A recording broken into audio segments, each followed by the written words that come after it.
28-ish days, so true. Womb wisdom, old and new. 28-ish days, so true. Let's talk about it. Let's talk about it. I think we should. Yeah, let's talk about it. Yeah. All right, we're talking about it. Yeah. Welcome to the 28-ish podcast, where hormones, femtech, and womb wisdom come together with daily life. Here, we share and celebrate your stories. Through the lens of menstrual cycle awareness, we get into the impactful work being done in these fields and the vibrant lives being shaped by this knowledge. Join us as we uncover how understanding our cycles can transform our bodies and our world. I'm your host, Carrie McKinnon, and if you've got a story to share with us, get in touch at www.28ish.com. Hi, it's Carrie here, and welcome back. We've been on a bit of a break on our podcast, and I wanted to come on here today and talk to you guys about some of the things we are considering and pondering in terms of the direction that we're going in for the podcast. Also, to read to you some stories from the Menarche Zine. This is something that we put together quite a few years ago now and would like to continue. So there's going to be some calls to collaborate with us in this episode, some explanations of what's happened so far with this podcast and how it felt for us, as well as where we're hoping to go in the future with it. So let's get into it, shall we? All right. First off, I want to start with the creativity. And I've been pondering a lot on storytelling. The Menarche Zine was something that we really one of the first things that we did at 28ish before we were even developing our technology solution or knew what we were going to be as an organization. We pulled together these first period stories. One of the people that was featured in this zine recently left us. So that's a dearly departed person in my life, and I wanted to feature the story that they contributed to this. So it's on page 4 of the Menarche Zine, and please do, you can see it here. It's so beautifully designed, this entire thing, and we definitely want to continue this. But anyways, it's on there, page 4, if you are a zine owner, if you have one, and then if you don't, if you want to get one, they are on our website at www.28ish.com. Okay, so we're going to go ahead and we are going to get into this story, and the title is Newfoundland.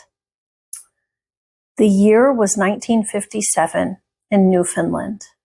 My mom had 21 babies, so there was never much time or space to discuss these things with her. My aunt had already told me everything I needed to know, so when I got my first period, I knew what to do. We used to sew rags together to use as our pads and throw them away after each use. One day, my older sister Zita went out into the field in the morning, and we couldn't get her to come back into the house. She didn't eat breakfast, and nothing we could do would get her inside. I figured out that it must be her period and told my mom. Mom finally went out there to talk to her about it, and she got her back inside. Maisie.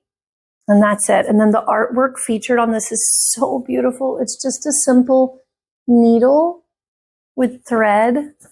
And that's a nod at the fact that in 1957 in Newfoundland, this family that had 21 babies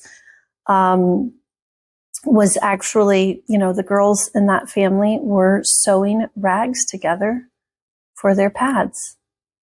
Very, very interesting perspective. And I love how the author of the story relived it.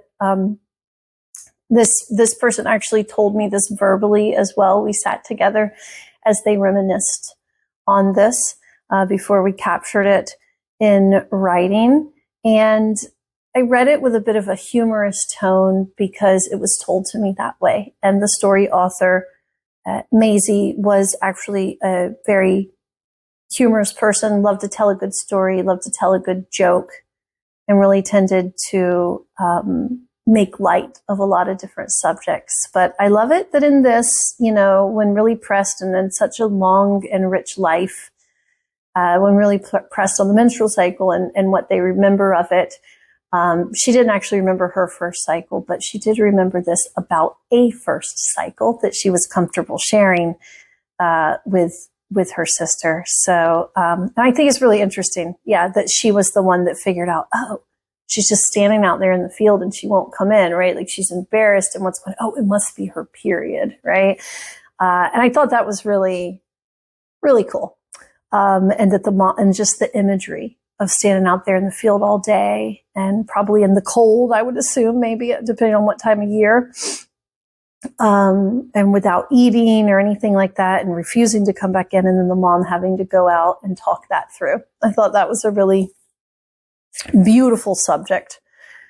There are more subjects, there are more stories in this, really, really cool ones. This is kind of like a global account of different people's experiences with their first period. And in the beginning of this zine, there's also a page dedicated to how can I best prepare my daughter, right, for that. So if you are parenting someone with a period, it's on there. So please do check out this Menarche Zine. We've got digital downloads and an actual printed copy. The artwork is so beautiful. And it was custom done for this.